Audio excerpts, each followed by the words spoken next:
Monday, July 13th, 2026. I don't know if I've ever said the year, actually, when I've done that, but just in case you thought it was a different year. The City of Dawson Creek acknowledges that we are privileged to live and work on Treaty 8 territory in the traditional home of the Cree, Danaze, Saulteaux, Sicanee, and Slavey First Nations. We value the Métis peoples that live and gather here. We commit to upholding the respectful relationships these nations have built with the land, and we acknowledge our responsibility to carry that forward today and into the future. 2.1, we have Melina Sweezey, Aquatics Manager, and Amanda Neufeld, Lifeguard, with the City Dawson Creek on behalf of Lifesaving Society Canada in attendance regarding Proclamation to declare July 19th to the 25th, 2026 as National Drowning Prevention Week in Dawson Creek. So, good morning, ladies. Morning. How are you this morning? Good, thank you. Good. I will read this. So, whereas the mission of Lifesaving Society Canada is to prevent drowning across the country, and even one drowning in British Columbia is one too many. And whereas most drownings are preventable in a water-smart community, and only through water-smart education and a healthy respect for the potential danger that any body of water may present, can we genuinely enjoy the beauty and recreational opportunities offered by these bodies of water. And whereas the Lifesaving Society urges Canadians and the residents of Dawson Creek to supervise children who are in and around the water to refrain from consuming alcohol beverages while participating in aquatic activities and always wear a life jacket when boating. And whereas the United Nations General Assembly passed the UN resolution on drowning prevention and designated July 25th of each year as World Drowning Prevention Year. And whereas Lifesaving Society Canada has declared July 19th to the 25th, 2026 as National Drowning Prevention Week to focus on the issues of drowning and the hundreds of lives that could be saved this year. Now therefore, I, Darcy Dober, Mayor of the City of Dawson Creek, do hereby proclaim July 19th to the 25th, 2026 as National Drowning Prevention Week in the City of Dawson Creek, and encourage all citizens to join me in this worthy observance. So I know that you had a few things, but just before that, I just wanted to, speak a little bit to this proclamation. Obviously, it is all said in there, like it's anything we can do to help prevent drowning is so critical.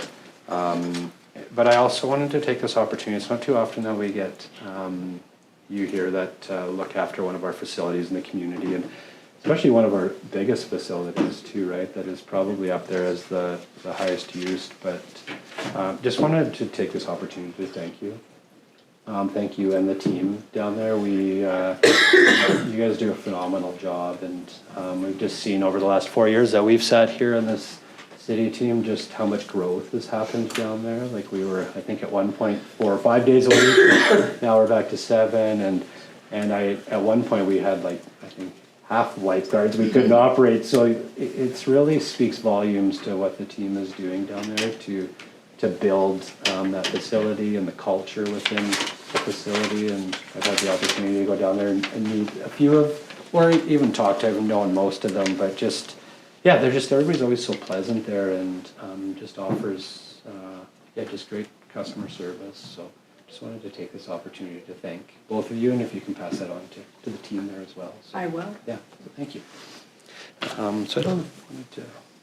Thank you. Yeah, you're welcome. Just so you know, we're 55 people strong now at the pool, which is much different than we were 4 years ago. We're open 7 days a week, and Monday to Friday we're open 15 hours a day. So we shut down during the winter 1 to 3, but otherwise we're open right through during the summer and then ID days.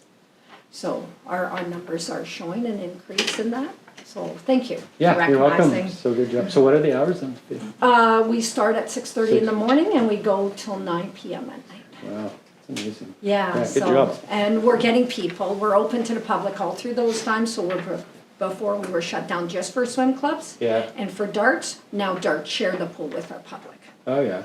And Excellent. Amanda ran our fitness program this year, and we had up to 35 and even sometimes 40 women joining. And one men. or two, and men joining our fitness class. Wow. Good. Sorry, I didn't want to insult any men.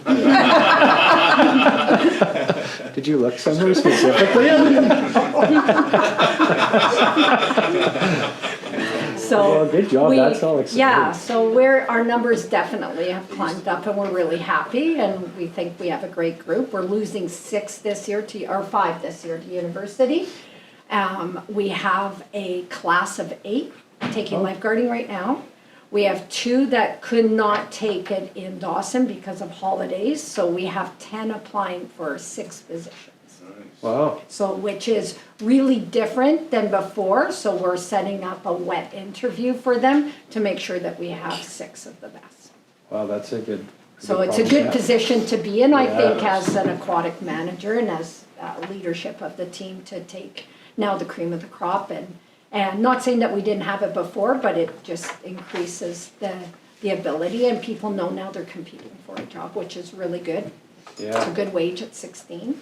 I remember 4 years ago that there was nobody applying for positions. Yeah. So to be able to like shift and change what has been done in 4 years, like you just said about the leadership team, like it really does speak volumes, like from what has been done, right? 'Cause Yeah, that's and a we're strong change. in our leadership too, which Yeah. is really good.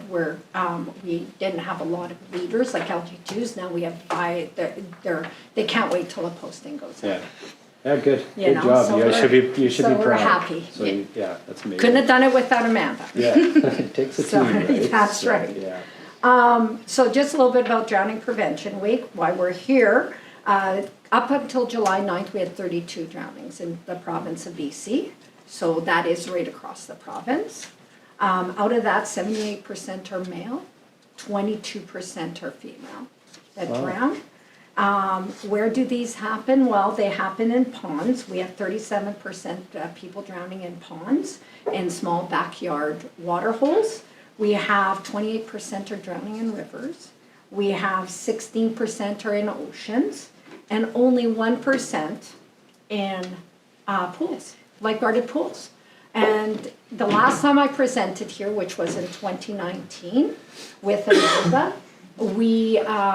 we had a 2% because I think Councilman McDonald asked me then about it and we were at 2% drowning in pools, so we're very happy that that's dropped by Yeah. 50%. Of course, we'd like it to be to 0 but it just proves how important lifeguards are in the pool area. Yeah, absolutely. Most of these drownings are happening between May and September, are happening, 35% of those are boat activities. And usually alcohol related, Yeah, so don't drink and boat. no. So what are we doing this year? We are running something called an H2O Adventure Camp, which is for children 8 To 11, I believe. to 11, hitting them, and we're going to have different, it's a full day camp that you can drop off your children, that they can participate in all sorts. They get swimming lessons in that, they get skills, they're going to do the bronze program, a little bit of each of our bronze programs, so they get a taste of it, and hopefully we get lifeguards out of them and the interest in them. It's also to make, for them to go back, the children to go back and make their parents aware that everybody should be wearing a life jacket when they're in and around water or on a boat or a paddle board or kayak, which is a big activity. So we're very excited that we're running. This is a brand new camp. We have one senior lifeguard and one of our returning schoolgirls that come back, university people that come back that are running this course, and we're really excited. So, Nice. so that's it. Excellent. Well, good job. Do you know the age on the drownings? Like when you. Yeah, so we have. Oh, like in the province, you mean? The Yeah. age? No, it doesn't give us those stats Yeah. online, just the percentage of Oh, okay. what happened. Yeah, I was just curious if it was like more youth or adults. Or... 16 to 35, I think, is the average age of those that Oh, drown. is it? Okay, Yeah, so it's. because it's older. more daredevils, right? Yeah. That's why. Yeah. But when you mentioned like backyard, like ponds and stuff, I was just thinking like young kids Yeah. right away. There are some, but Yeah. yeah, just that there's mostly male. Yeah. Yeah. Okay, well, Yeah, okay, well, I will sign this and then, yeah, Thank you very Thank you so much much. for giving us the time. We appreciate Oh, it. anytime. No, thank you both really for what you do. It is, yeah, it does mean a lot to us and to the community, right? Like it's, we have such a beautiful facility that you've been around for a long time. So to be able to utilize it like 15 hours a day and back to 7 days a week, like that's what, yeah, it's about. So good job. Okay, Yeah. well, thank you very much. You're welcome. Little picture for Melissa. Yeah. Do you want to go in the middle? No. Sure. Yeah. Probably better to have me between both of you. Perfect. Thank Yeah, you. you bet. Oh, this is Okay. you. Oh, thank you. Yeah. Thank you. You bet, thanks. Congratulations. Bye. Have a good day, ladies. Thank you very much. You will. Sneak by there. I should just go the other way. Trying to get your steps in. Is there something going on in staff there? There's a lot of coughing on that side of the room. Melissa, you should maybe be masked up.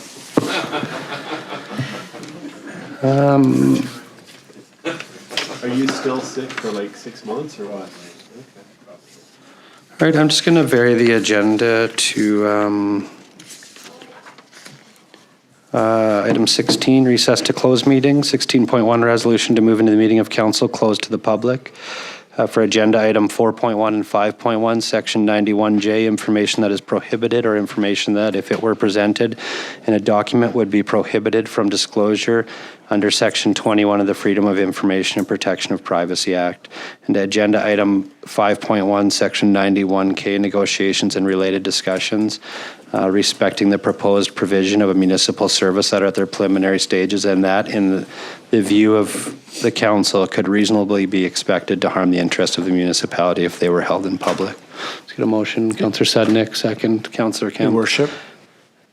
Your worship, you do need to, accept the late item for the closed meeting.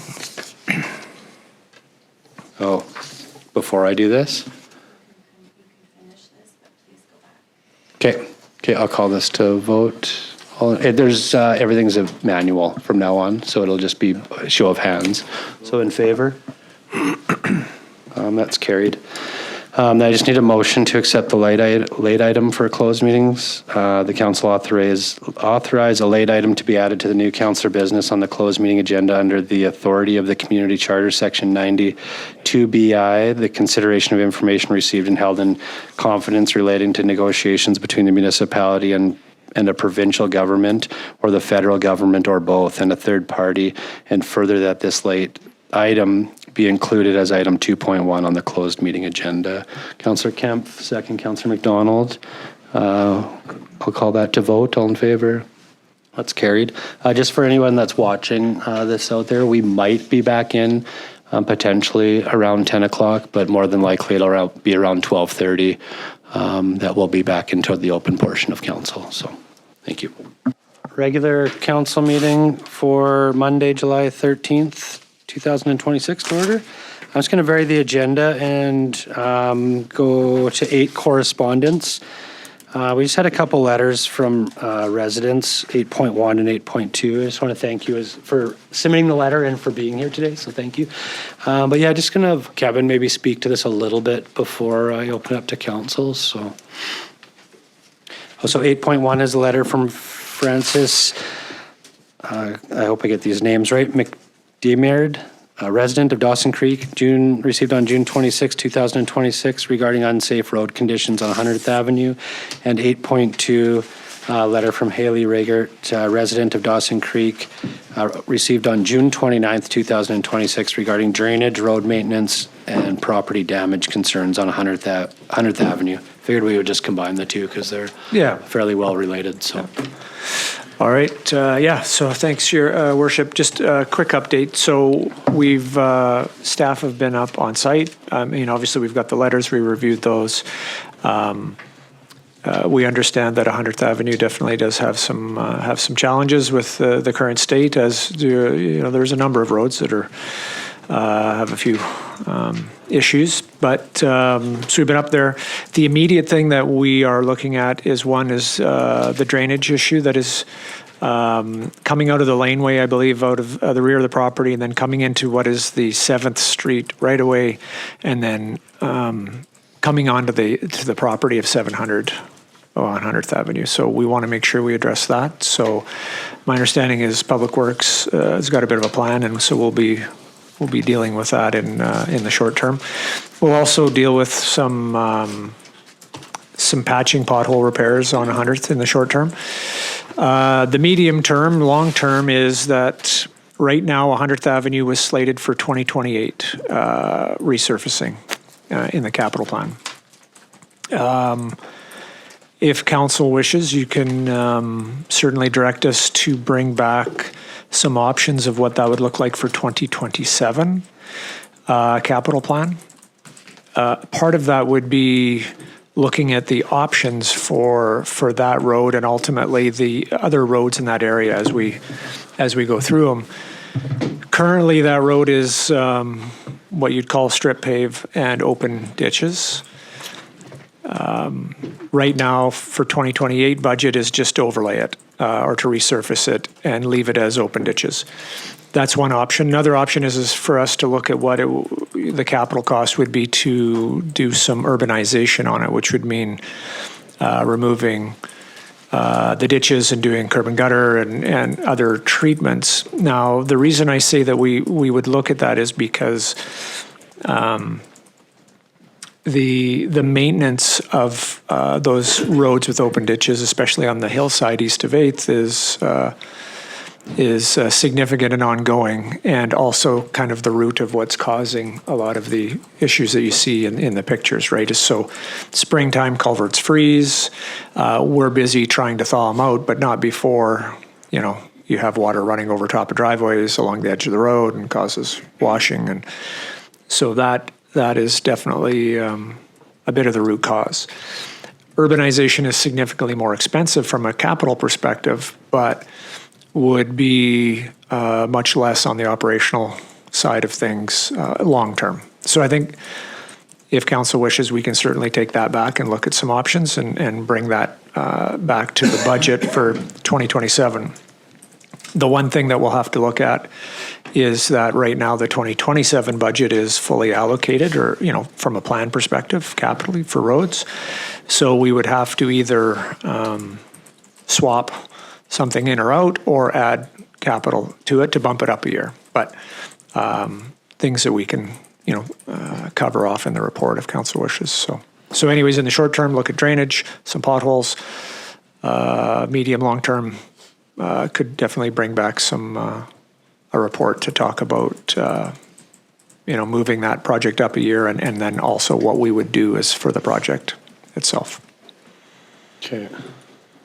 And I'm assuming looked at urbanization before, but it's just really the cost, right? But the benefit to doing that is the operational cost that it saves. Yeah, it is. And then that's the challenge, right? Is it's significantly more expensive to go in and urbanize it, because now you're talking about much more intrusive, more excavations, curb and gutter, storm sewers, so the cost goes up significantly compared to going in, and if you're just resurfacing the road, it might be, a quarter of the price to do that and leave the ditches, but then there's ongoing operational costs. So, those are the trade-offs.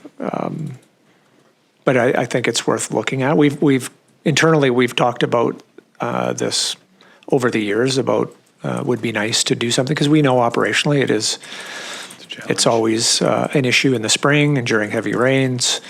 And if our crews are up there steaming those culverts, it means they're not somewhere else, right? Dealing with other issues, and that's just the reality. So, but it's the capital outlay that is the challenge. Yeah, okay. Thanks, Kevin. Councillor Parslow? Well, there's two aspects to this. One is remediation or the fits, which is what you've been addressing. It certainly seems, from my lay perspective, that there's an area problem, not just not one property. It's a catchment area where water comes from and where it goes to, and channeling all that in an appropriate way. The other is at the. This is not a place to talk about personnel issues, but the other side is the seemingly very significant impact on at least one homeowner. There may be others we don't know about. And their experience engaging the public works staff, which is surprising to me, given what I know of people in your staff, right? So that's a surprise, and I take you've made note of that. But I don't know the legalities, and this is probably not the place to do, but it is a concern when you read that somebody has states that the situation has cost them more than $550,000, right? The difficulties, obviously significant difficulties on that individual. And I'm not comfortable talking any more about that in this open section here, but I think they're very concerning things, and knowing staff, they will concern staff just as much as they concern me. Mm-hmm. Thank you. Thanks, Councillor Yeah, Parslow. so through your worship, I think you're right. I think if we want to talk about personnel or we want to talk about the property itself, those would be closed discussions, and I'm happy to have those. Yeah. If council wants to move that at later this meeting or the next meeting, we can certainly talk about that. Thanks, Councillor Parslow. So I guess there's multiple things in here, Kevin, but if it is something to look at budget, that's one thing. And then there's some, sooner remediations that can be done, but also there's a lot in these letters to decipher. So would it make sense for the city team to take these and do some research and bring something back to council? I get the budget stuff, but that we wouldn't see that till the fall, but more so just to deal with the immediate concerns that are in here. I know the one letter, it has 5 different things that they're asking council to take action on. So is it something that you could see taking these out and just doing a little bit of research on the whole area and bringing us something back with some kind of direction or just some more information on all of this? Or where do you see that going? And I get the budget part, ideally our roads, we would like to get them all done right away, but there is priorities and there's a lot of different areas that we need to look at. There's that bigger picture of stuff too, right? But through your worship, we can certainly provide a bit of on those items in the letter, the 5 items. We can certainly provide a report back to council kind of on those issues specifically, so you've got that. A lot of it we have the information, or we have looked at it, or so we can certainly pull that together. And as a first step, as well as, like I said, dealing with some of those immediate issues, the drainage and some of the potholes and repairs. But the ultimate solution is a longer term fix. Yeah. That won't be in the broader sense of the road itself. yeah, okay. Thank you. Councillor Earl? Thank you, Worship, and thank you to our residents who submitted the letters. I guess just 1 or 2 questions through your staff, Your Worship. So with respect to, we talk about whether further urbanizing the area is feasible. That would chiefly, obviously it comes out of the general capital, but also it's dipping more deeply into the sewer reserve for capital once you start in with the ditch drainage and the underground stuff. So through your worship, the drainage is still general. Okay. If we have to do work on the sanitary sewer or the water, then those would come out of the utilities. But the solving the drainage issues that's still general. So it would be mostly general funds. Okay. And I guess I just wanted to make a note, as the mayor indicated, of the 5 bullet points in the letter. Some of them will take a bit more investigation by our staff and discussion by us. But the last one, confirmation that the cost of these necessary repairs will not be passed on to homeowners. Specifically, no, because we no longer do area service levies. Once upon a time, if you had upgrades on your block, part of the cost of those upgrades would be covered by a levy on the neighborhood. That is something we discontinued some years ago because it wasn't functional for a number of reasons. And then the maintenance repairs, any increase in service standards necessitated as a result of these discussions are borne by the entire tax-paying population, so not specific to that neighborhood. So any increase in the quality of infrastructure or the service standards required to maintain it are just generally borne by the overall tax base, not specifically offloaded onto the people in that neighborhood. That's correct. Thanks, Councillor. Thanks for bringing that up. Councillor McDonald? Sorry, thank you, Worship. Through you to staff. When you bring back the report, Kevin, can we definitely get a cost analysis about a resurface in comparison to an urbanization? And then just the savings, long-term savings over a 10-year period of approximate, obviously, about operations, right? Yeah. Just what it looks like, in comparison. We always look at it as, invest today to save tomorrow is always the best way, right? So through your worship, I think that will take a little bit longer because it's going to determine the design scenarios, and the costing of those design scenarios will then determine how we can look at the business case for urbanization and the life cycle costs.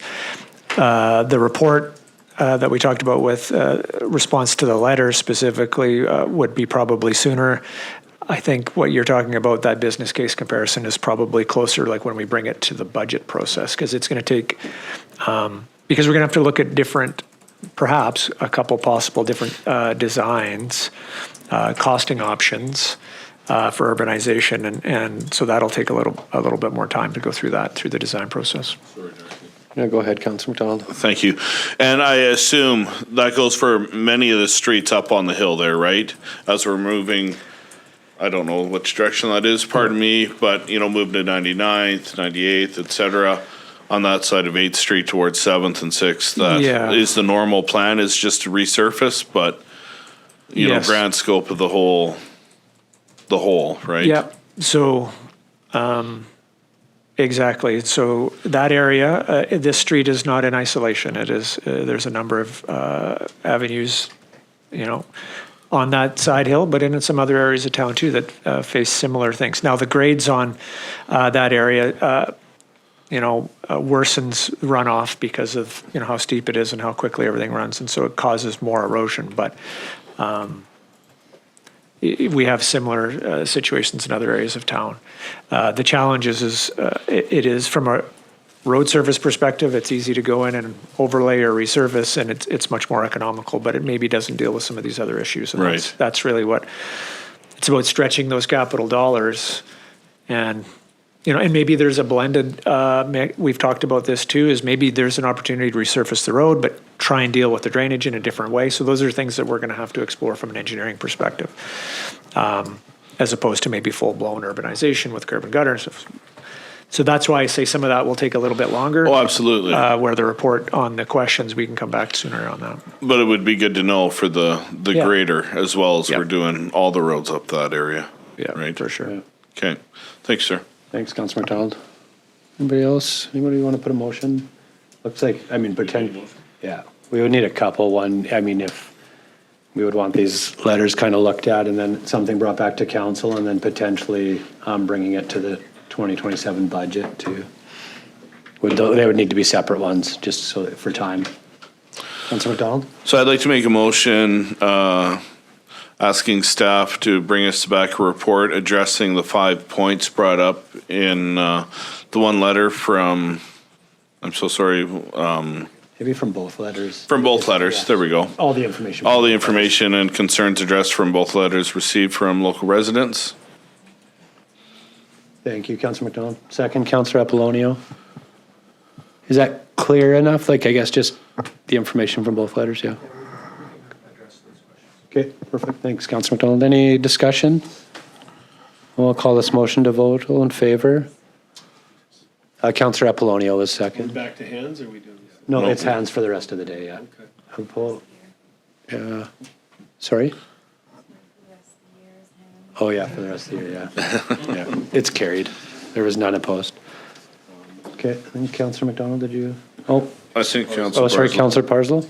I'd like to move that we refer these letters to in camera to discuss legal and personnel issues.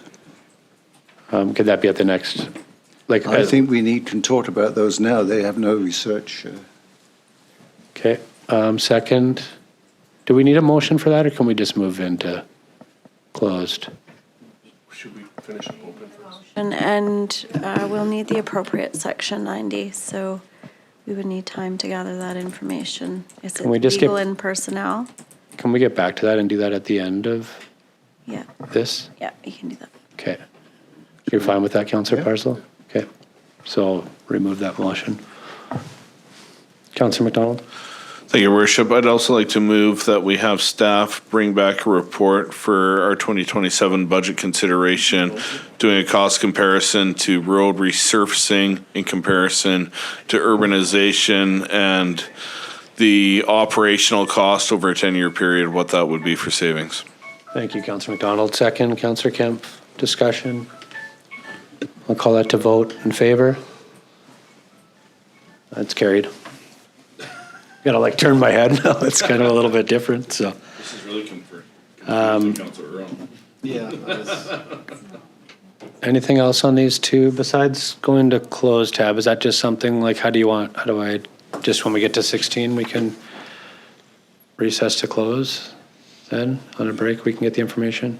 That was my intent. Yeah, okay. Yes, that was not the intent. We can do it at that time and we'll have the appropriate information. Okay. Okay, perfect. Thank you.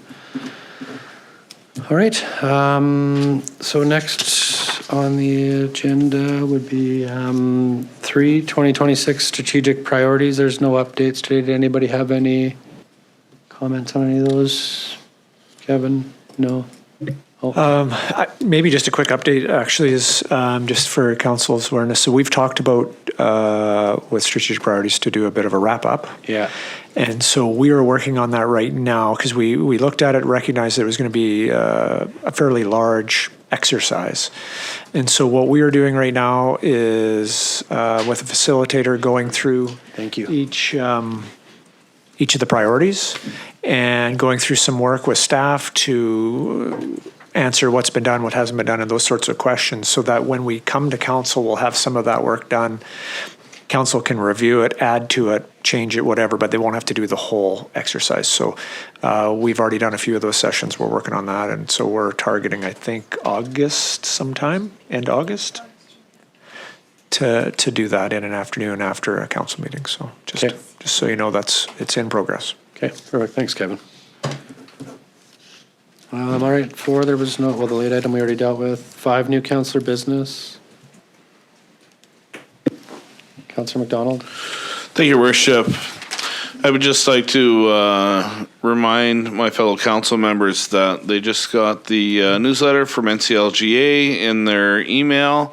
Please, at your leisure, review it. There's some great information in there about upcoming webinars, learning opportunities, and just what NCLGA has been up to since the AGM. Thanks, Councillor McDonald. Anything else? All right, adoption of minutes of the regular meeting of council held on June 29th, 2026 for adoption. Councillor Earl, Councillor Sudnik, call that to vote. All in favor?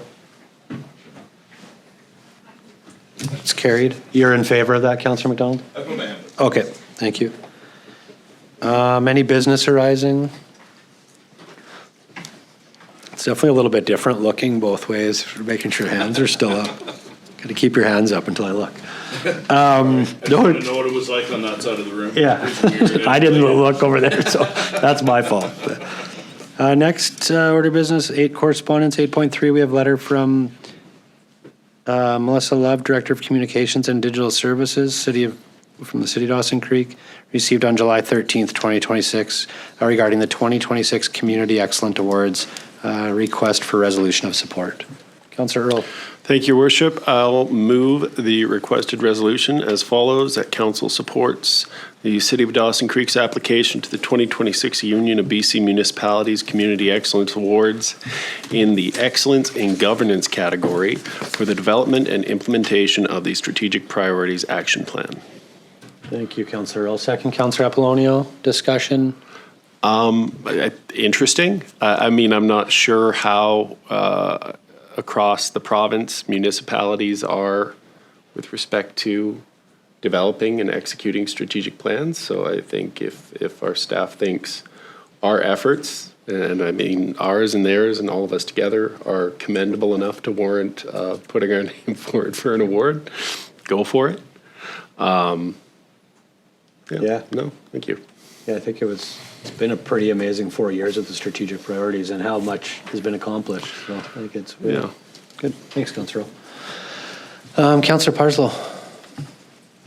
Yes, it's an interesting thing, but I think it's appropriate to do this because in the 15 years I've been on council, this is the best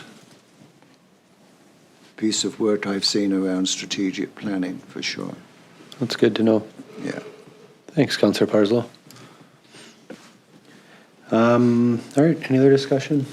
I'll call that to vote. I'm just going to push the button in favor. It's carried. Next order of business, 9 reports. 9.1, we have report number M26-125 from the Fire Chief regarding memo with the Peace Region Major Event Mutual Aid Agreement. Councillor Sudden. Thank you, Worship. Move the recommendation report number M26-125 from the Fire Chief regarding the Peace Region Major Event Mutual Aid Agreement be received. Further, the Council endorse the Peace River Major Event Mutual Aid Agreement and authorize the Mayor and Chief Administrative Officer to execute the agreement on behalf of the City of Dawson Creek. Thanks, Councillor Sudnick. Second, Councillor McDonald. Discussion. I'll call that to vote. Those that are in favor? It's carried. Next, 9.2, we have report number 26-137 from the Chief Financial Officer regarding the 2027 Permissive Tax Exemption Report, selecting participants. Councillor Parslow. I move recommendation 1, that report number 26-137 from the CFO, the 2027 Permissive Tax Exemption Report, selecting participants, be received for discussion. Thank you, Councillor Parslow. Second, Councillor Kemp. Call that to vote. Those in favor? It's carried. Discussion, Councillor Parslow, go ahead. Yes, in this, I've lost it. There's a nice graph that, 2 of 12. oopsie.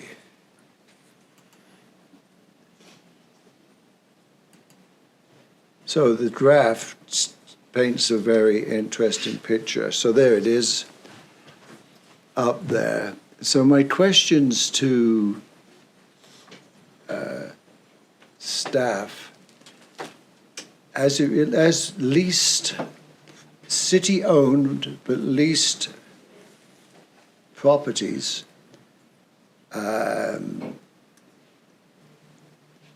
it have really increased. If you look at it, and I'm eyeballing it, it doesn't matter about the specifics, but they certainly seem to be taking a larger slice. Is that because their assessed value is increased, or is there some additional facility that I can't think of that's come into the equation? So if you agree with me that they have, why, is a higher column, so what's causing that? So through your worship to Councillor Parslow, you are correct. The orange portion is increasing more than the others. The Dawson Creek Exhibition Association was added last year, I believe. So I think that's showing the difference between 2025 and 26. Outside of that, I'm not aware of any other new properties, but I would have to do a deeper dive on the analysis from each individual assessment over the years. But that's the only property that I'm aware of that has been added. So again, assessment for city-owned facilities is done by the assessment authority, right? Just like any other piece of properties. And of course, the statutory, the places of worship are automatic, okay? But it's the places of worship. Are we still continuing the practice of allowing car parks to be counted as exempt as well, and ancillary buildings for churches? I've forgotten. Right, yeah, so because you can separate out parking lots and things and different spaces. And so I will ask Melissa. Through your worship to Councillor Parslow, sorry, I was also trying to confirm, Kevin and Ryan let me know about the medical clinic as well. And so I was just trying to find, to see where that is, but I don't see that listed in the section for city lease properties. So I wanted to make sure that if previous answer was 100% correct. But sorry, you're talking about the portion. Locum house would have been added in too in this term, no? Well, the locum house should have been included from the get-go, but we're the medical clinic that was recently acquired. But I'm just seeing where that is on the list. So I'd have to confirm that. In regards to the public worship places, so the amounts that are listed are the amounts that aren't exempt by the province, and the province will exempt a portion of the building that is specifically used for worship. So we're no longer, in previous there was a parking lot that was in a separate lot, that's been amalgamated, but parking lots, places of gathering, offices, et cetera, within the churches are not permissively exempted by the province, and so the city is required to exempt that portion. It's just a place of worship. Okay. So what I'm understanding is obviously the place of worship is provincially required to be exempt, right?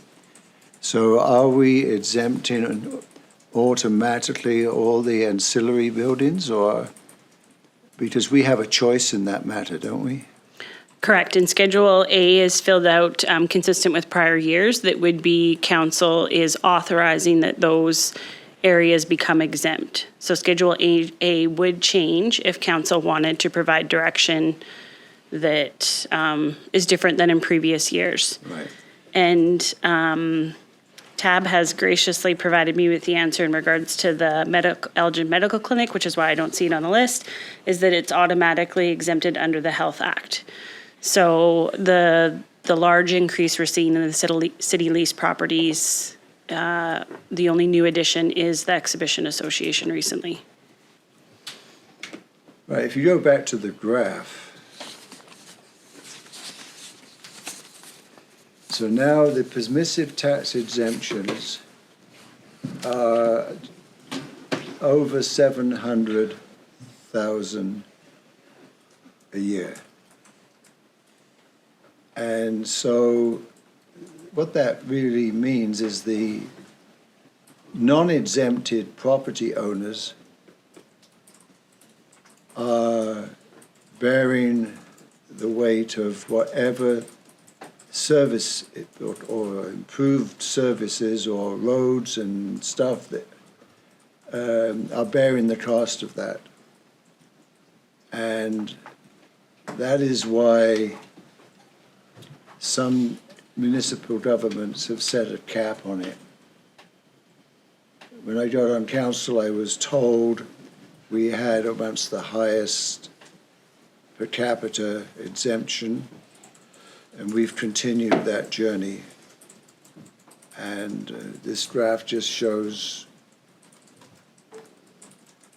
that it's continued to rise. Some of it because we've added services. Yeah, most of it's city leased facilities. And, in 2021 if you take out the orange. and Yeah, exactly, it's 200. so as we provide more services, right, we're passing over some of those things that are supported through the general taxation, right, to the other residents, right, who are paying taxes, and those businesses that are paying taxes. I guess in a roundabout way, but if you look at like the orange increasing because of the exhibition grounds added, like you're really not, because if they were paying taxes, the community would be contributing to that anyways, right? Because it's So a city facility. Because the gray and the churches, like the blue, has not really changed in 6 years. But it's gone up and down, hasn't it? Yeah, but only because of the orange.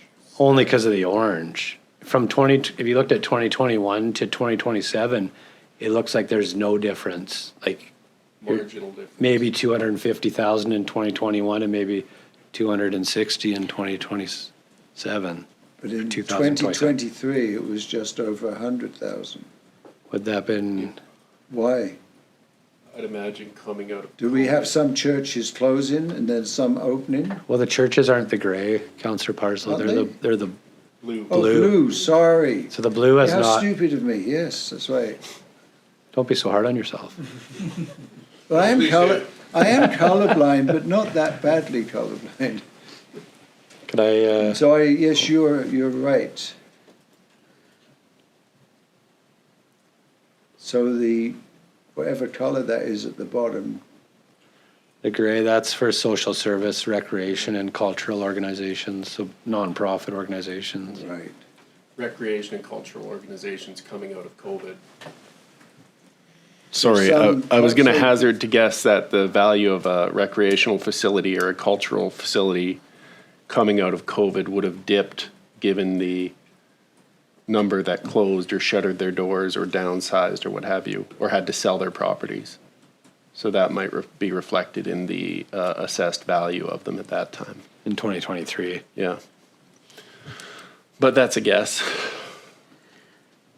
But yeah, to the mayor. Through your worship to Councillor Parslow and Councillor Earl, if we are talking about the gray portion, recent new additions have been 50% of the Peace Masonic Temples Association, as well as the new Nowakin Friendship Center, Bergeron Center. And so those have been recent additions.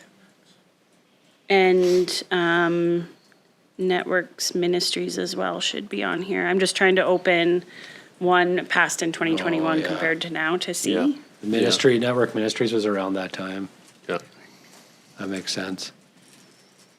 But yeah, I mean, So out of COVID, we must have had a couple closed down. yeah, I mean, to the mayor's point, the biggest culprit in increasing the value of the tax exemption has been the city of Dawson Creek itself, be it through market increases or because we bought more properties that are now exempt. And I guess you can debate the wisdom of whether or not we should be in the business of locum housing or, you know, healthcare adjacent services and whether or not that's the best use of municipal resources. But is one of those things, I think if we want to find someone to blame, we got to look in the mirror. Any other questions, comments? Go on. I'm curious about, I mean, I accept what Jeremy said about COVID. So which social service, recreation and cultural organizations ceased to function? I mean, it's a significant drop. It's from, let's say, just over 200,000 to just over 100,000, almost sliced in half. They suddenly cease to exist, is what it's implied. So through your worship, was, you know, and I think this was a time when we were redoing the permissive tax, and was there a period of time when the golf course was removed and then came back on? Yeah, and then there was like the 57, like the staggered stuff that all came in around that time. They weren't removed. They were in the transition. just Sorry, got they were rid in of the them. first roster of when we transitioned over to the 60, 80, 100 because they'd been getting the full thing and because we got some calls from some of the patrons of the golf course indicating they were worried about doing that. And then sure enough, they showed up and they were able to articulate the community value and it turned Yeah. out their misgivings weren't necessarily justified because they qualified for the full exemption. Yeah, I mean, that was just me speculating. I don't know how wide a net when BC Assessment is considering the valuation of these facilities, whether they just limit themselves to Dawson Creek or it's comparable rural communities, but I'd imagine there were quite a few nonprofits involved in the local choral organization was scuttled. A number of recreation and cultural amenities were scuttled. Some of them collapsed, not necessarily a bunch in Dawson Creek, but once again, without knowing what BC Assessment is basing their valuation on, whether it's community by community or just an average across comparable communities, I don't know. Thanks, Councillor Earl. Thanks, Councillor Parslow. Councillor Sudnick? Thank you, Worship. Just a question on this chart. So this one shows obviously tax exemption on city leased properties. Is there a chart or information we can get that shows the revenue generated from those city leased properties? Probably exceeding the revenue we would get from taxes.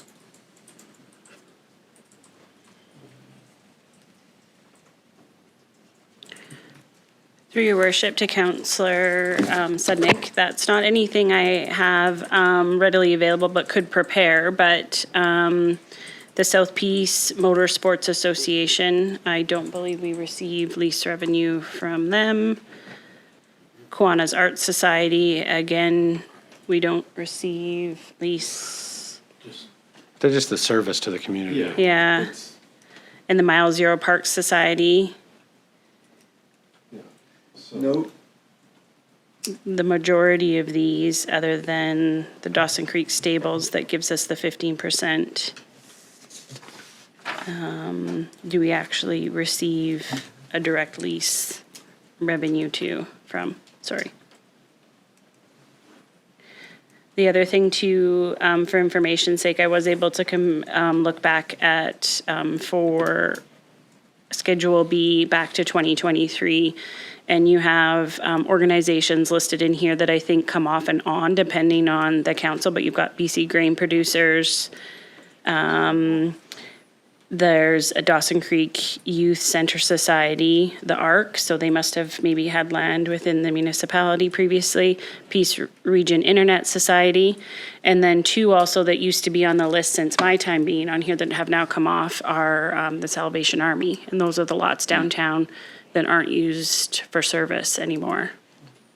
So just to give some more information, just in comparison over the years. Thanks, Melissa. Thanks, Councillor Sudnick. Thank you. Any other discussion? I have one just on just the next recommendation. So or maybe the second recommendation, recommendation 2. I just, we heard from the Dawson Creek and District Chamber of Commerce already. So I guess based on what their business model is, they wouldn't meet the criteria, right, for the permissive tax exemption.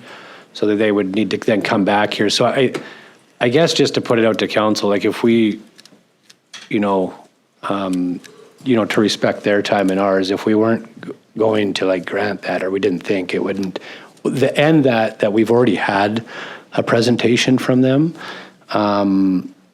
So do we ask them to come back here? Yeah, I don't know. I just thought I would put that out there. I was thinking about it myself, if where that would go, but something I wanted to bring up. So, Councillor Earl? I was surprised to see this in here because in their presentation, they indicated their intention to sell the building. So. Through your worship to Councillor Earl, so I have had conversations, yes, with them on the intent to sell the building, but my recommendation to them, given its not certain yet, that they should probably proceed with the process if they would like to. And then they can withdraw anytime up to when the bylaw occurs. And even if the bylaw is passed because it's on a certain property owner, that we can withdraw them. But if they don't meet the application deadline and then the building isn't sold, they can't. Well, they could go retroactively, but that's what they were coming to present about, so. Did they provide a list of the tenants they currently have in that building? Just with respect to an example, once again, to the best of my knowledge, they're providing commercial space to, for the most part, private sector undertakings, or I think there may be a union or a counseling office or something that works out of there. Yeah, they got a mixture of leased out spaces. Okay.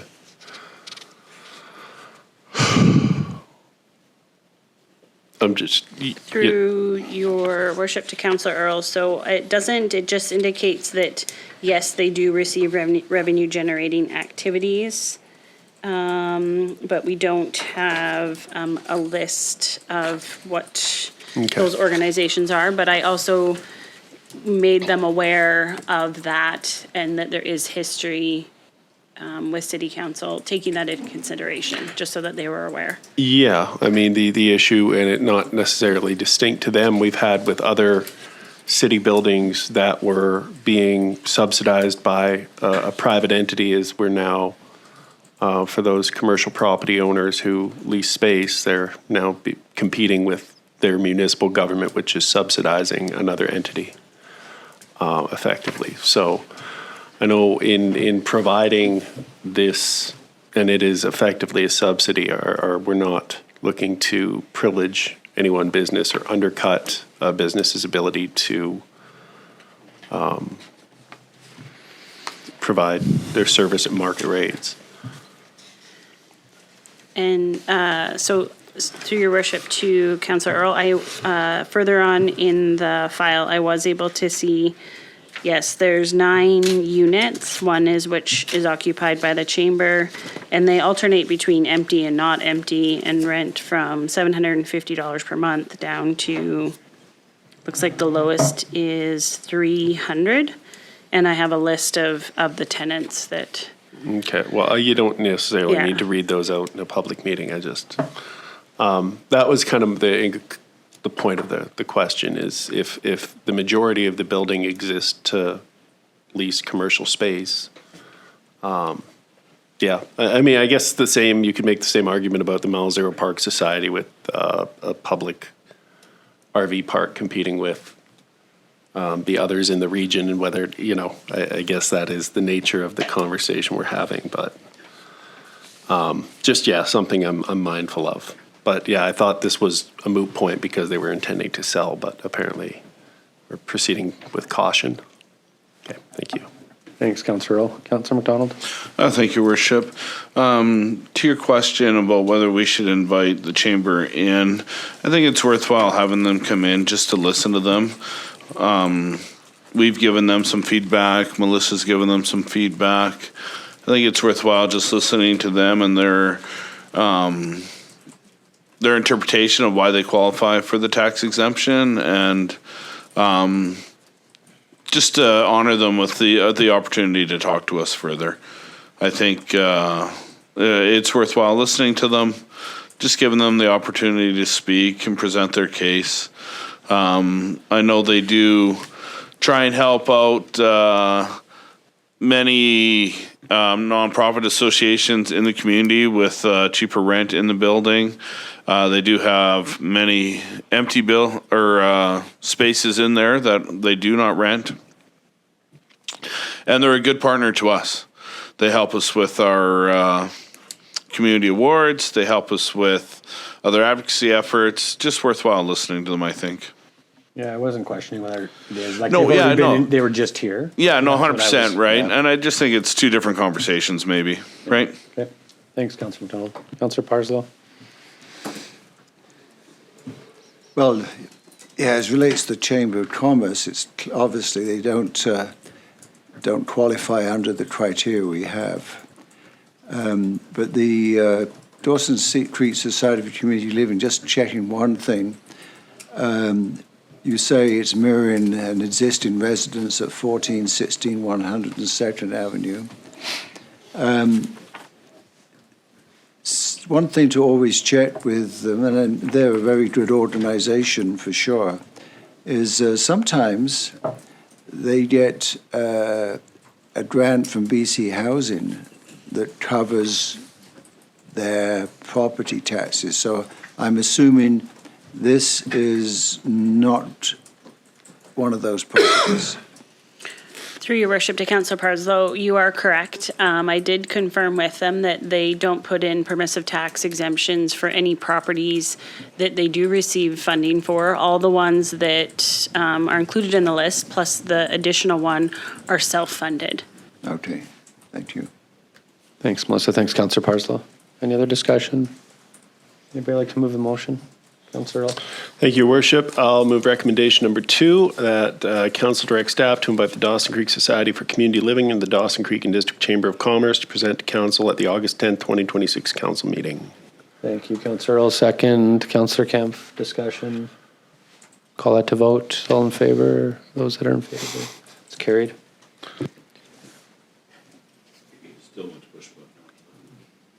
I know. I've been going every time. And then just the way I'm calling the vote is different too. There's recommendation 3, council to choose an option.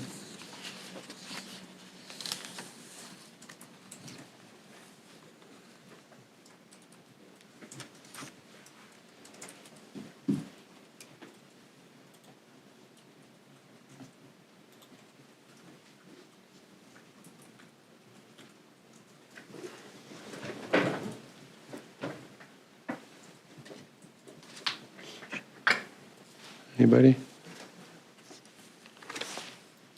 I'll move the recommendation that council provide the exemption as provided in Schedule A and B attached. Councillor Earl, second. Discussion. Councillor Earl? Just to reiterate, if we want to look at meaningfully reducing the impact financially of the exemptions, we have to first and foremost look at ourselves, because we as a municipality are the chief culprit in driving that figure upwards. So, Thanks, Councillor Earl. Any other discussion? I'll call this to vote. Those all in favor?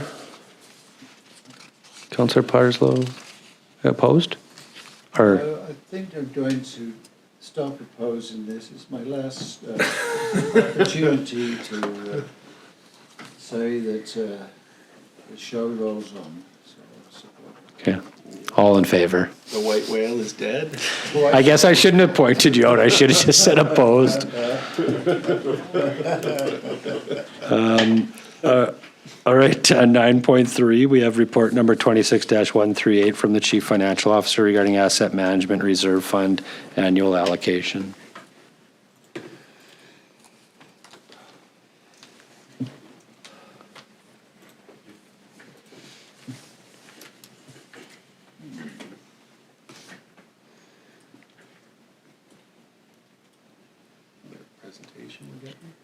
What, do we need it for discussion first?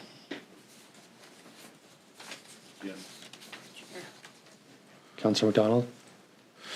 I'd like to move that report number 26-138 from the Chief Financial Officer regarding Asset Management Reserve Fund annual allocation be received for discussion. Thanks, Councillor McDonald. Second, Councillor Sudnik. Those in favor? Councillor Apollonio? Councillor Kemp? Okay, all in favor. It's carried. It's catching over here now, guys. Yeah. I don't have Melissa? it anymore.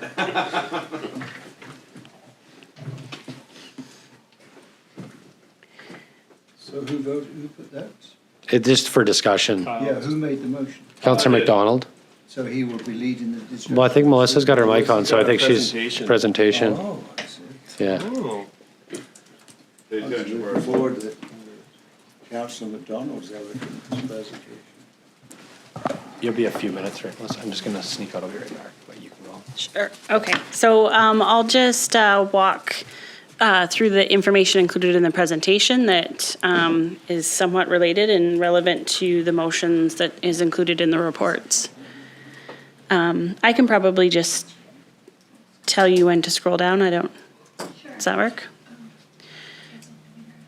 So the next page, as a reminder, is we did have our completed asset management plan in 2024 and a list of the items that were included.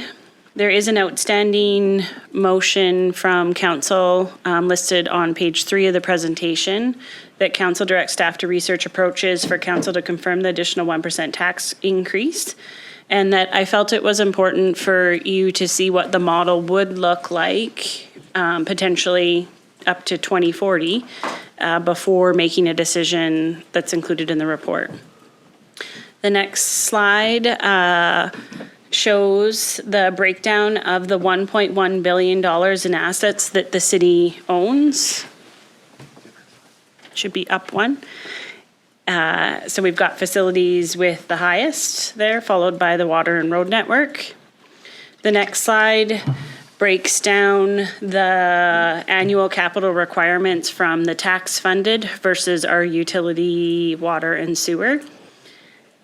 To keep assets in a state of good repair over the life cycle, the asset management plan estimated that we needed approximately $27.8 million. Of that amount, 21.8 is for the tax funded. The funding within the current budget is 12.3, which is creating a deficit of approximately 10 million if we were to look at this year's budget. But that should be dropped to approximately 8 million by the time we were to get to 2040 when we take into consideration the growth in the paving levy and the increase in the PRA that will be transferring to capital. The next slide shows the funding assumptions that were made in the model. These may prove not to be accurate, but you do have to make some assumptions. So it automatically includes the additional 1%, obviously. Assessment growth is estimated at 2%. The base tax rate and paving levy has just been estimated as what's included in the 5-year financial plan, and with 3% going forward from 2031 to 2040. And that all other funding sources were kept consistent within the 2026 budget. The next slide shows what would happen with the forecasted Class 1 mill rate, incorporating the additional 1%. And so you'll see the rate in 2026 was the 7.6. And then to close that infrastructure gap by 2040, that rate would be 13.5 mill rate. Now, this is estimating the 2% increase in assessment and your tax rate as well. So a few slides down, you'll see the increase over the two. This one, can we just go back up one? Shows the growth in the reserve and how that will increase because of the compounding effect. So it reaches approximately 8 million by 2040, which would effectively close the funding gap. If no expenditures were made out of this reserve, if we looked at this cumulative amount, it would be 53 million by 2040, if no money is spent. The next slide shows that breakdown when we look at that tax rate from the 7.6 up to the 13.5.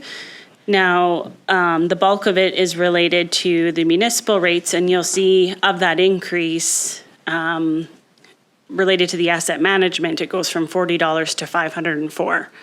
So you can take that look, and that is a big increase in the tax rate, but it's out a long time, and it is cumulative to the amount that the rate is going up, as well as asset management. And these are the taxes that are on the representative house for 2025.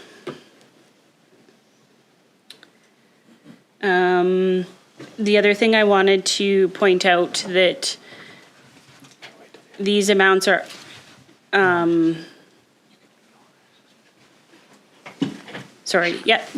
can go to the next slide. This looks at the financial modeling for the Class 6 rate, so that we're showing what can happen for the commercial impact as related to the asset management plan. And then the next slide just breaks down this financial modeling, and I know there's a lot of numbers, but it shows the increase in PRA, the other amounts staying the same, the paving levy going up, and then that 1% tax increase, you're gonna see how it reaches that 8 million in 2040, and then it closes the infrastructure gap for a total funding of 21.9 million. The risks and variables with the financial modeling on the next slide. Obviously, there's going to be a lot of things that can impact when we're going to reach that goal.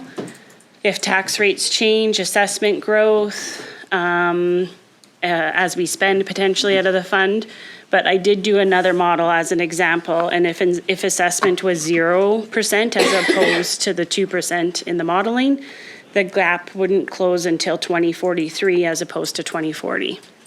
So there's going to be a lot of changes, and but roughly that's kind of what you're looking at with that 1% and what that looks like down the road and what would be required. Are there any questions? Thank you, Melissa. Councillor Earl. Thank you, Melissa, for this. Just following up on the financial modeling for the impact on the rates. That is just the municipal portion of someone's tax bill. Doesn't include school district, doesn't include RD, hospital, catchment area, whatever. That's Correct. This is just the municipal impact. so that is once again independent. You know, we catch flack for the whole bill, not necessarily just the municipal portion. So I just wanted to clarify that. And yeah, okay. I just want that clarification. I'll open it up to someone. Thanks, Councillor Earl. Councillor Parslow.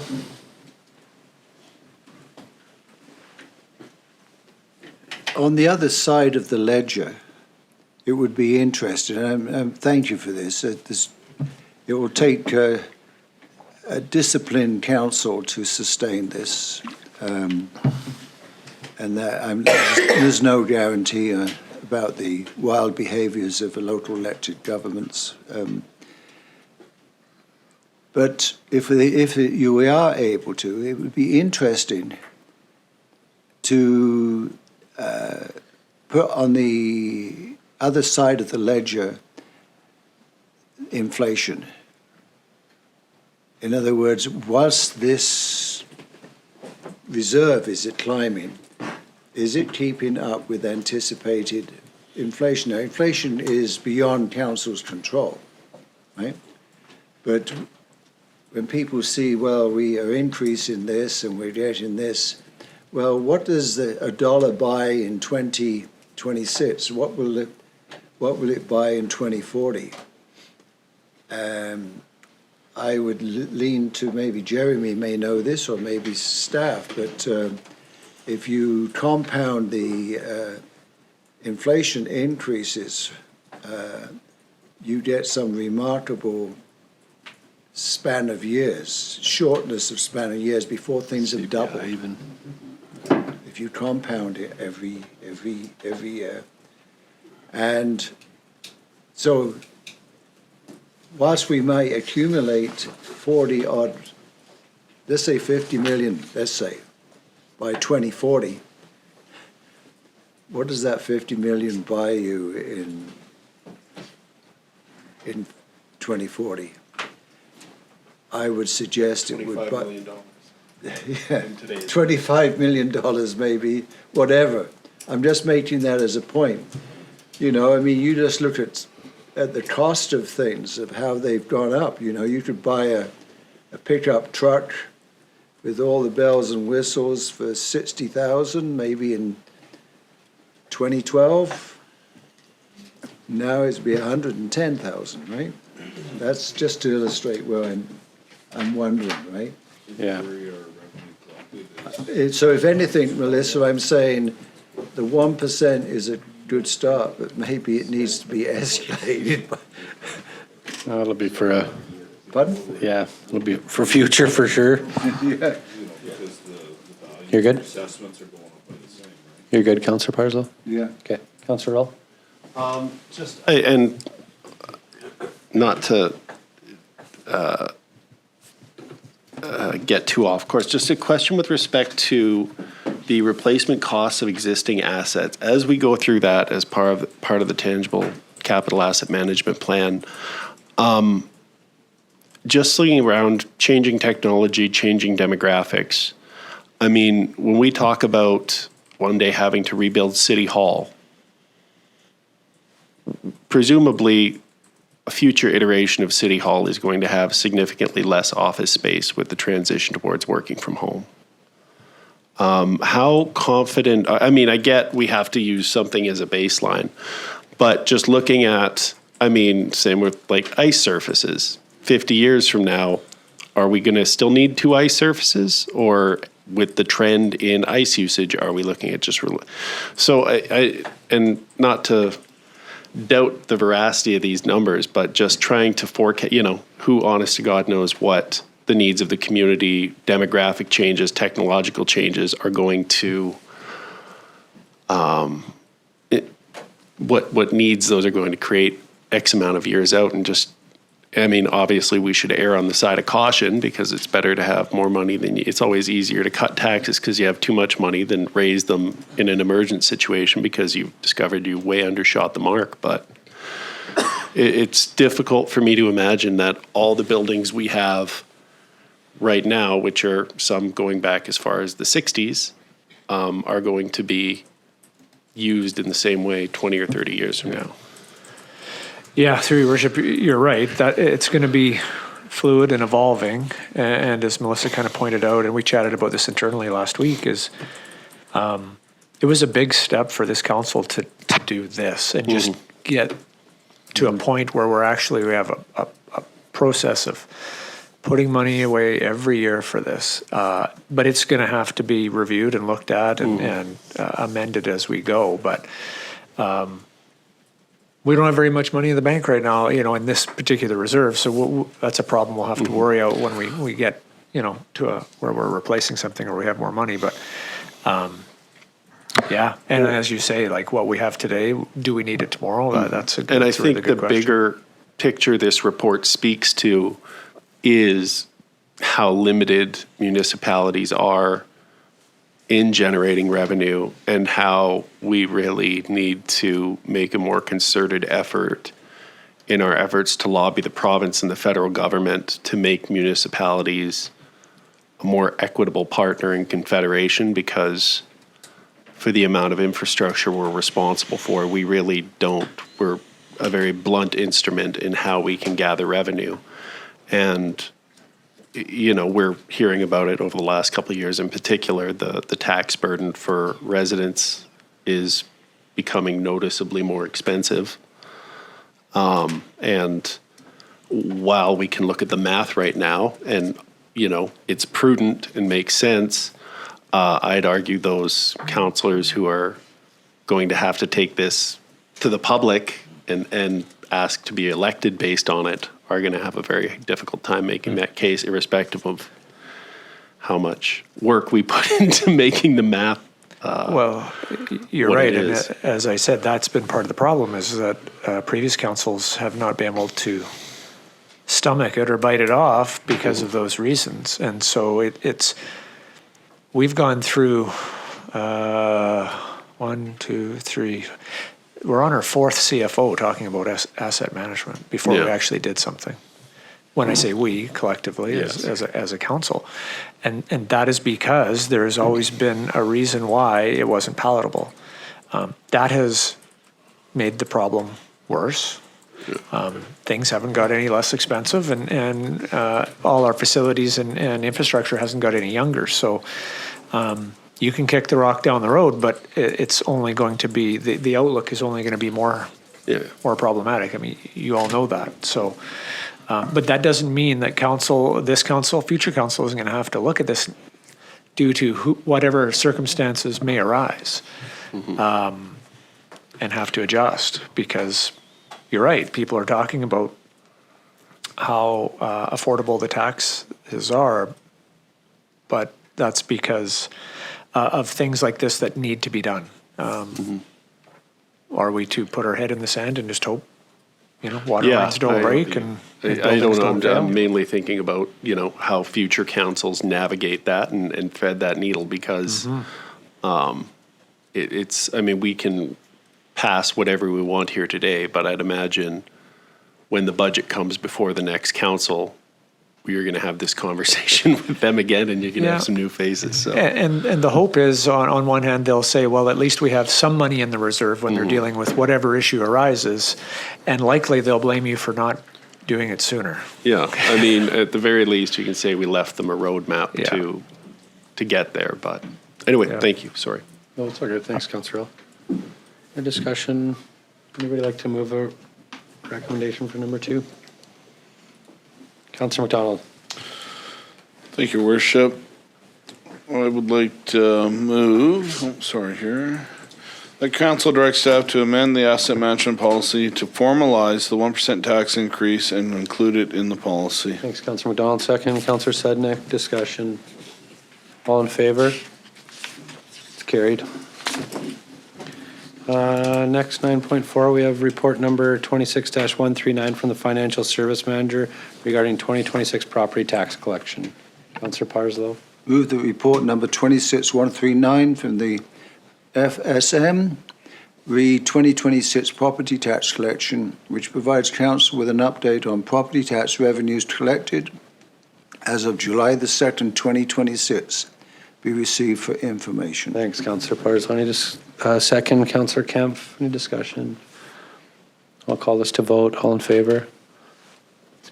It's carried. Next, 9.5, we have report number M26-140 from the Deputy Corporate Officer regarding memo from the School District 59 request for city support for a proposed running track at South Peace Campus.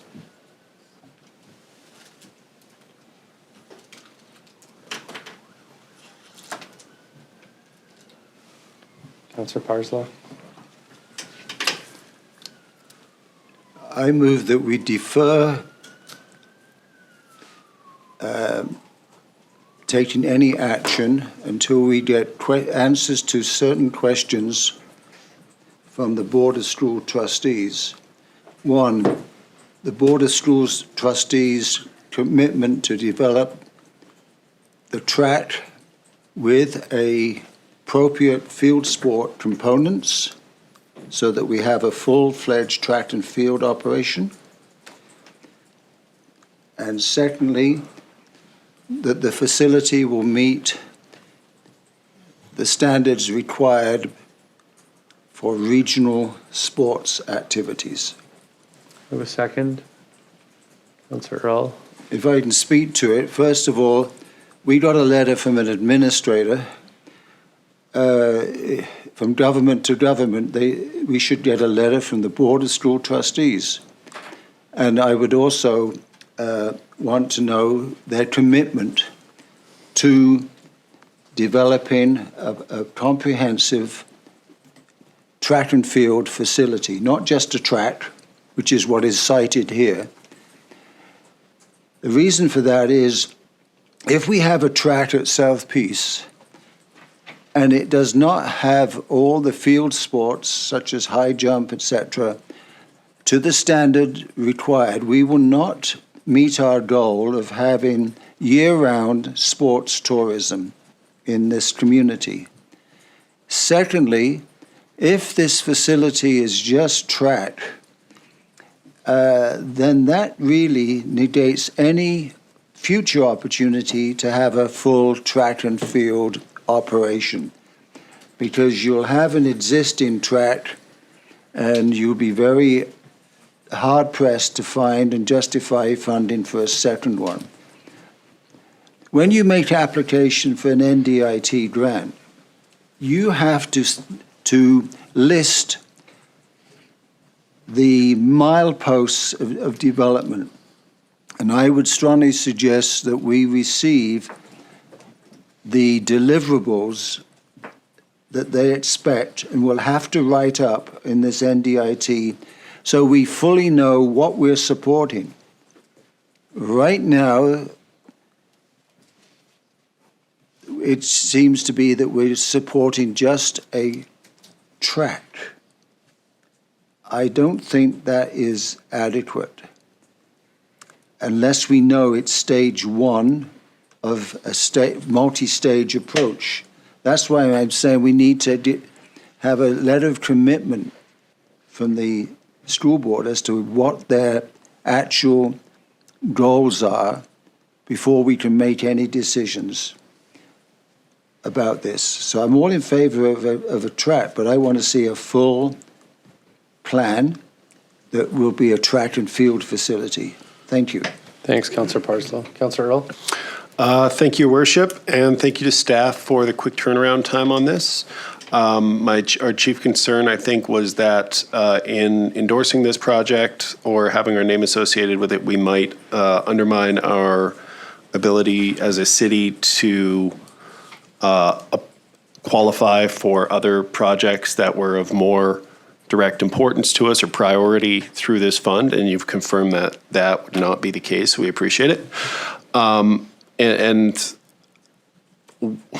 I'm kind of torn on the part that Councillor Parslow talked about. Obviously, what he said makes sense, that we'd like this to be, if we're going to have our name associated with endorsing it, we want to ensure that the project meets the needs of the community, and that it is a comprehensive track and field facility. On the other hand, part of me wants to say, don't look a gift horse in the mouth. If another level of government is willing to take on this project, secure the funding, operate it, and be responsible for it, we really need to manage our expectations and how much oversight and say we should be expected to have. I'd be in favor of sending a letter directly to the Board of Trustees to hopefully speak to the concerns expressed by Councillor Parslow, but I think above and beyond that, unless we're willing to make it a capital priority ourselves and take it on, we need to reconcile ourselves to the fact that our input on this is going to be limited because it's not going to be ours. Thank you. Thanks, Councillor Earl. Councillor McDonald? Thank you, Worship. Pardon me, Councillor Earl kind of took the words out of my mouth there. I think we need to check ourselves here that this isn't our project, this isn't our proposal, and trying to force our expectations on what the project should look like is us overstepping. And I agree, unless we're willing to be a partner on the project to meet our level of expectations or hope on this project, we need to take a step back and just give the letter of support. Thanks, Councillor McDonald. Another discussion? Councillor Parslow. Yes, the other thing is, thank you, Jeremy, for that reminder that staff reminded us that we will be making applications to this grant. And I know from experience, it's unwise to have from the same community competing for the same fund. The reason why anybody applying for NDIT funding must get the endorsement of their local government, whether it's, in our case, the regional district. Like for the gun club, I have to get it from the regional district. For the city, you have to get it because that local government needs to determine whether this particular project, right, is going to be competing with other aspirations within the community, or if the scheduling of it means that we're going to be competing. And we have to make those decisions. It isn't a laissez-faire role we have here. We have a role of governing the city and everything that happens within it, that it functions in a harmonious, coordinated way rather than a competing way.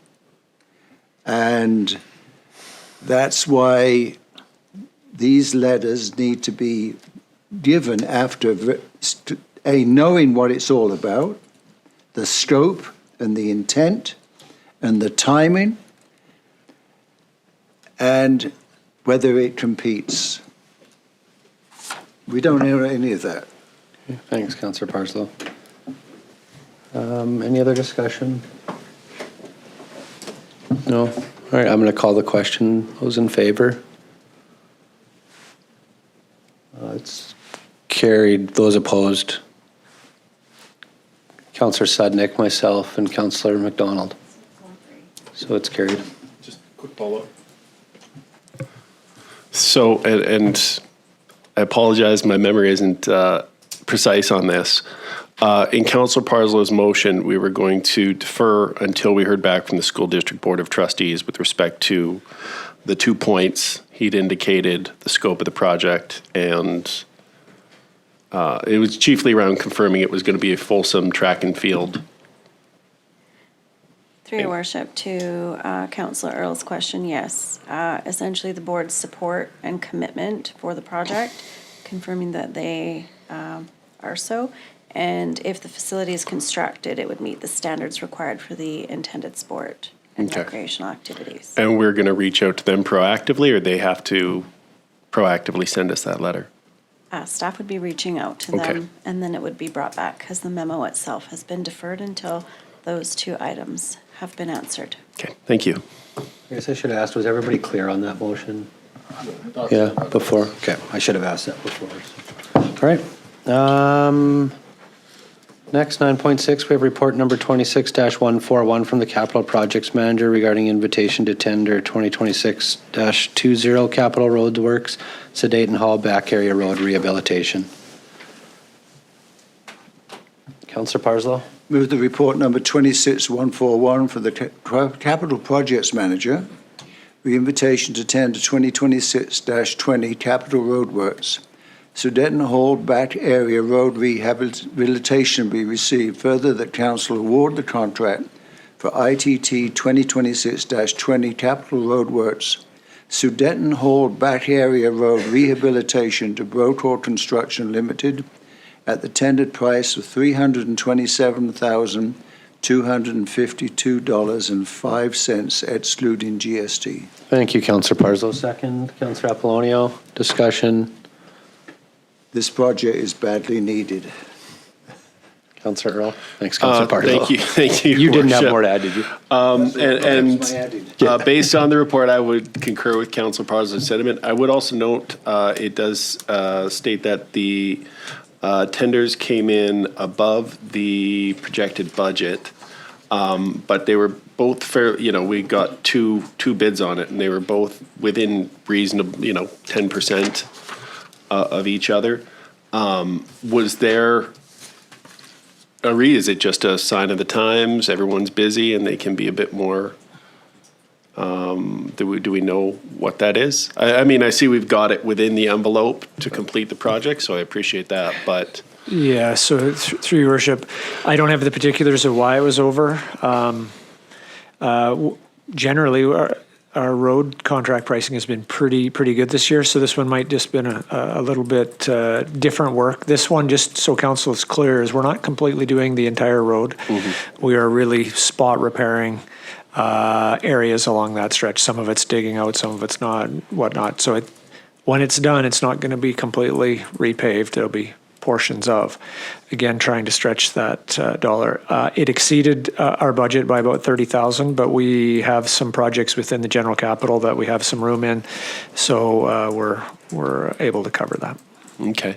And I guess, obviously, there's not really a good time to do a project like this because construction season is the same as camping Tourist and playground season, season, and it's right there. So, but so the Mile Zero Park Society is well aware of what the logistics of completing this is going to, what the implications are for their other business. Yeah, they will be aware. I'm not sure they'll be necessarily happy, but they'll be happy when it's done. Yeah. So staff and the contractor will certainly work with them to give them notice and try and minimize it as much as reasonably they can. And as part of their reporting, do they provide any kind of statistics around usage of Sudeten Hall?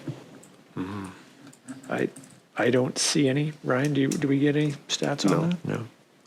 It might, because I mean, this isn't the first piece of significant capital work we've done to the benefit Yeah. of Sudeten Hall in recent years. And I know, it's a well-used building when it's used, but This, if we're, coming down on other facility leases throughout the city with respect to usage, we should make sure that standard is applied evenly. yeah, this really fixes the area behind Sudeten that was dug up for drainage. the water line. Yeah. It's also been traditionally a bad area anyways there, and then a number of other soft spots.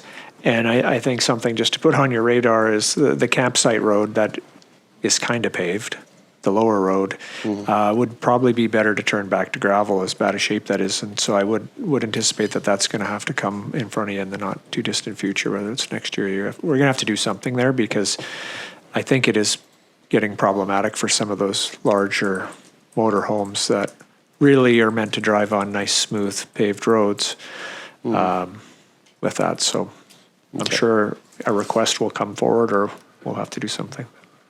Yeah. All right. Well, thank you for that. Thanks, Councillor Earl. Any other discussion? We'll call this motion to vote. Those in favor? It's carried. All right, we're just going to take a few minute break here. We'll come back. Bylaws. 10.1, we have report number 26-111 from the Deputy Corporate Officer regarding public notice amendment bylaw number 4634, 2026 for consideration of adoption. Councillor McDonald? Thank you, Your Worship. I'd like to move that report number 26-111 from the Deputy Corporate Officer regarding Public Notice Amendment Bylaw number 4634, 2026 be received. Further, the Council will adopt Public Notice Amendment Bylaw number 4634, 2026, which amends Public Notice Bylaw number 4521, 2022 by updating the definitions of City Hall and public notice posting place to reflect the city's primary public-facing municipal office as designated by the corporate officer and identified on the city's website. Thank you, Councillor McDonald. Second, Councillor Sudnik, discussion. We'll call this to vote. All in favor? It's carried. Next, 10.2, we have report number 26-114 from the Deputy Corporate Officer regarding Council Procedure Amendment Bylaw number 4635, 2026 for consideration of adoption. Councillor Earl. Thank you, Your Worship. I'll move the recommendation that report number 26-114 from the Deputy Corporate Officer regarding Council Procedure Amendment Bylaw number 4635, 2026 be received. Further, that Council adopt Procedure Amendment Bylaw number 4635, 2026, which amends Council Procedure Bylaw number 4374, 2018 by updating the definitions of City Hall and public notice posting place to reflect the city's designated administrative office and public notice posting location rather than a fixed physical address. Thanks, Councillor Earl. Second, Councillor Apollonio, discussion. Call this to vote. Those that are in favor? It's carried. Next, 10.3, we have report number 26-054 from the Deputy Corporate Officer regarding Municipal Ticket Information System Amendment Bylaw number 4628, 2026 for consideration of first three readings. Councillor Sudnik.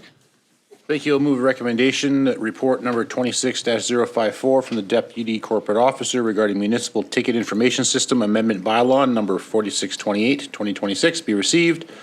Further, that Municipal Ticket Information System Amendment Bylaw number 4628, 2026, which amends Municipal Ticket Information System Bylaw number 4278, 2016 to reflect the city's new zoning bylaw be given first three readings. Thank you, Councillor Sudnik. Second, Councillor McDonald. Discussion. Call us to vote. Those are in favor. It's carried. 10.4, we have report number 26-055 from the Deputy Corporate Officer regarding Bylaw Notice Enforcement Amendment Bylaw number 4629, 2026 for consideration of first three readings. Councillor McDonald. Thank you, Your Worship. I'd like to move that report number 26-055 from the Deputy Corporate Officer regarding Bylaw Notice Enforcement Amendment Bylaw number 4629, 2026 be received. Further, the Bylaw Notice Enforcement Amendment Bylaw number 4629, 2026, which amends Bylaw Notice Enforcement Bylaw number 4277, 2016, by updating Schedules A and B to accurately reflect the city's recently adopted zoning bylaw be given first three readings. Thank you, Councillor McDonald. Second, Councillor Sudnik. Discussion. Call us to vote. All those in favor? It's carried.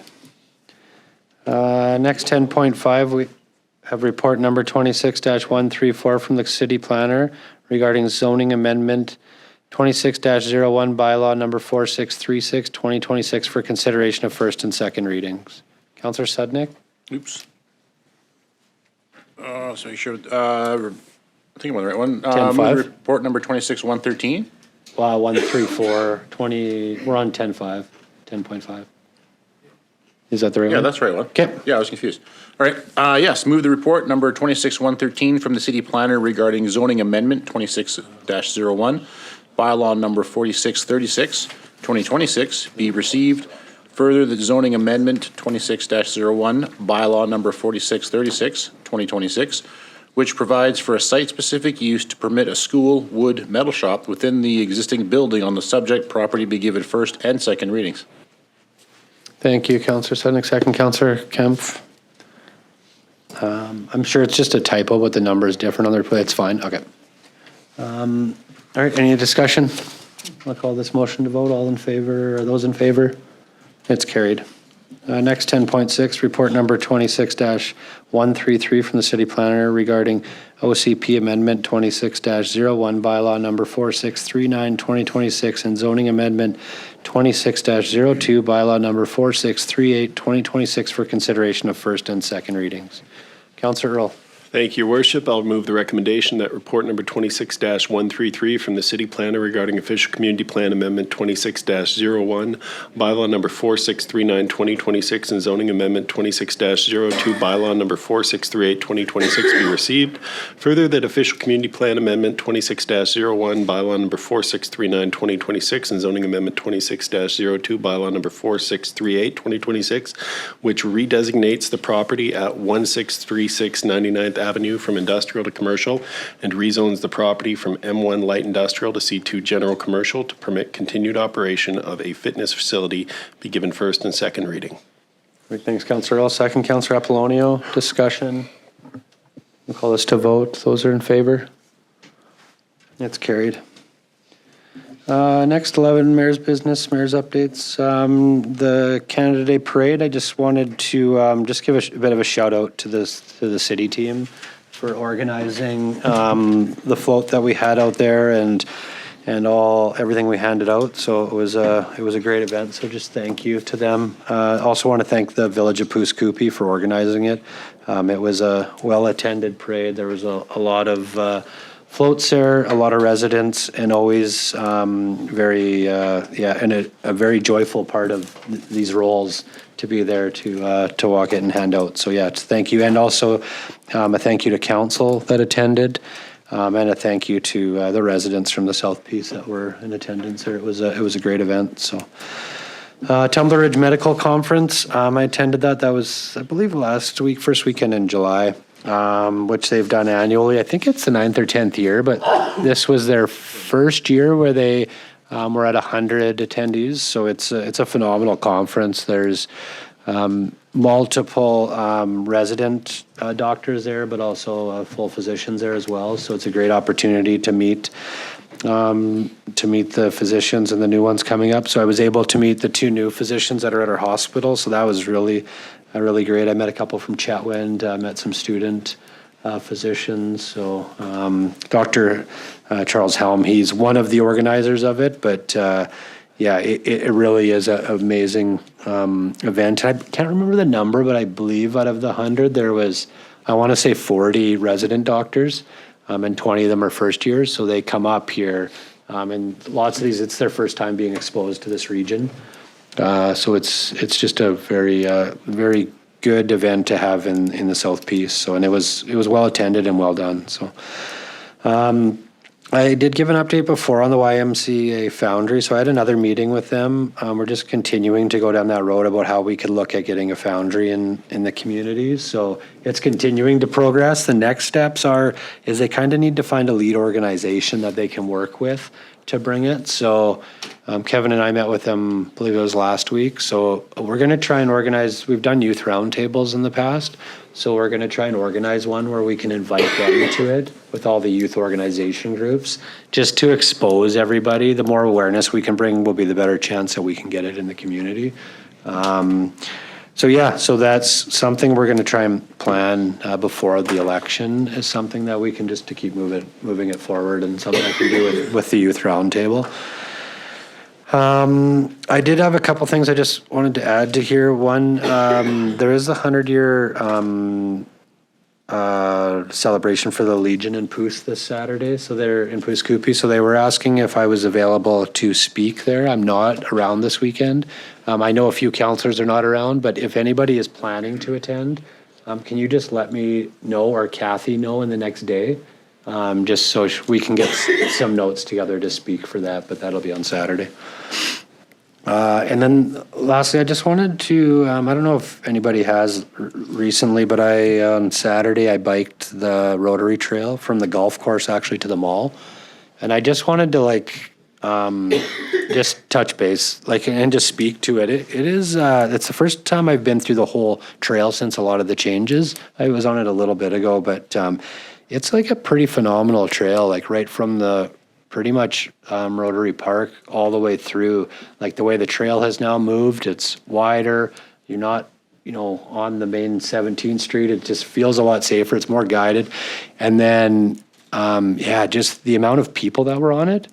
This was Saturday afternoon, I believe. And on every facility throughout the trail, there was people on it. Whether it was the disc golf, there was 12 people on the disc golf in different groups. There was tons of different, pretty much every, sector of member in our community on there, walking it, biking it, the pickleball courts, the basketball courts, the gym, all of it was used. And then you add the lighting system that, we're in the middle of putting in. So about, I would say 30% of the posts are up.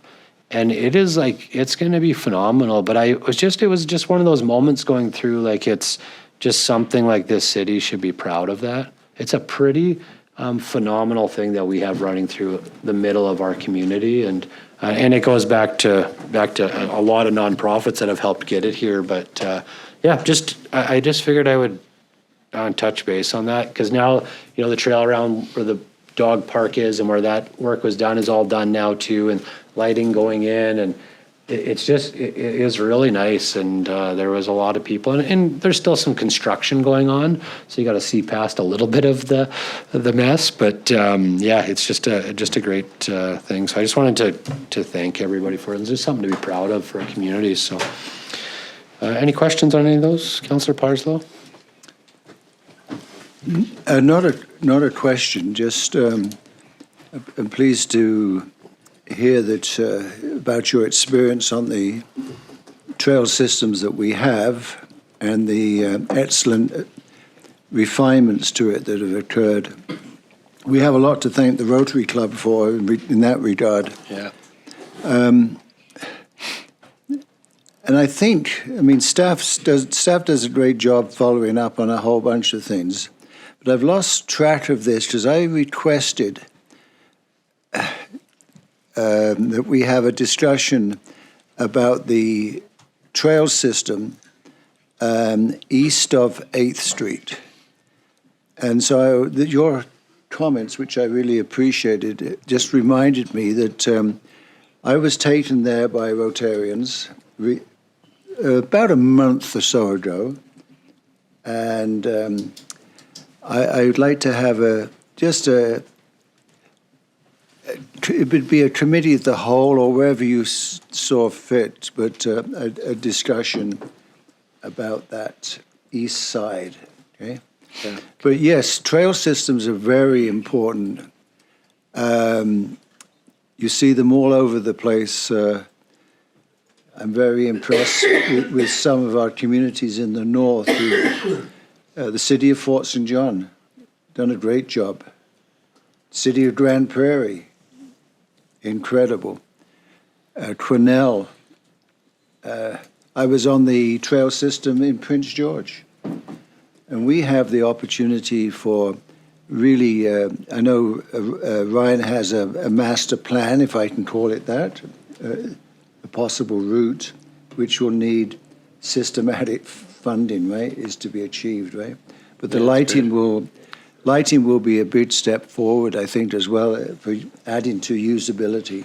Well, I was thinking about that while I was biking it, like just the lighting in the winter too, Yes. right? Like, cause it's used year round and like, it's, in the winter, we don't get a lot of daylight, so how No, much it will. activity that will add to our residents, it's phenomenal, so. Right, so I would like to request that we have a discussion around the east side. Then I will be keeping a promise I made to Rotarians that we would discuss it, right? Yeah. So through your worship, Thanks, Councillor Devin is working on that. We've talked about it a few weeks back, so that we're just pulling that information together so that we're on it. We'll have Yeah. that discussion. Yeah, thank you. Thanks, Councillor Parcel. I did, that's why thanks for bringing up the Rotary Club. I thanked all the nonprofits for the trail because I didn't want to leave some out because I know the Rotary Club was instrumental in getting, a big part of that, but also the South Peace Oilmans did a huge part with the bridge and bridges. Yeah, so, and I knew I would miss other organizations, so. All right, any other questions? No, all right. Next order of business is 12, Chief Administrative Officer Operational Updates. Over to you, Kevin. Thank you, your worship. Just a reminder that this is our last week at City Hall before we make the move. Next week we'll be at our new location at the Dawson Mall. Recreation moved a few weeks back, and they are upstairs in the Ken Sports floor arena. So they've been there, and that's been going well. I know there were some questions, or I saw one question anyways on social media about why we were renting space at the Dawson Mall and why we weren't using a city facility. I can assure them that we did look at those opportunities, but without impacting users in whatever facility we looked at. We didn't think it was fair to limit public access to a number of these facilities. So that's why we're moving to a different space. It's not ideal, but it's the best situation that we could come up with. So that's happening after this week. Little capital update. Let me see here, my list. So as you may have heard earlier, I think they are paving at the arenas as we speak. So they've started that. So over the next couple of days, hopefully see that first phase finished off. Canalta, they're continuing to work on underground infrastructure, drainage, that sort of stuff. As the mayor indicated, Kin Park lighting is underway, so that's good. The sewer project, Willowbrook and 108th, that is in the pre-construction stage, so that'll be moving forward soon. Barbary Park, that large drainage, so that's getting close to being finalized. I think they've planted some trees, et cetera, so we must be close to taking that back over, so that it's good. And just a quick update on water. So again, the recent rains that we've had have kind of kept us in a very stable position. Bear Hole Lake is pretty much right up to the top of the weir, and the river is flowing, I guess what would be fairly normal normal for this time of year. So all in all, things are good. Reservoirs are mostly full, so we're in a good position as we carry on with everything else. So yeah, any questions on any of that? Thanks, Kevin. Councillor Earl? Just a quick follow-up on the water, Kevin. It's great to hear that the levels at the river are better than they were in recent years. I know during the spring freshet, we don't draw a lot of water from the river because of the turbidity. Are we largely through that period now? Yeah, through your worship, that the worst of it is usually in spring, or if we have really significant moisture, you get a really large rainfall, it'll stir things up. But yeah, I think we're through the worst of that. And so things, although they may have some turbidity in it because of the rainfalls, it's certainly not enough for us to limit our withdrawal. Okay, thank you. Thanks, Councillor Earl. Discussion? No? Thanks, Kevin. Yep.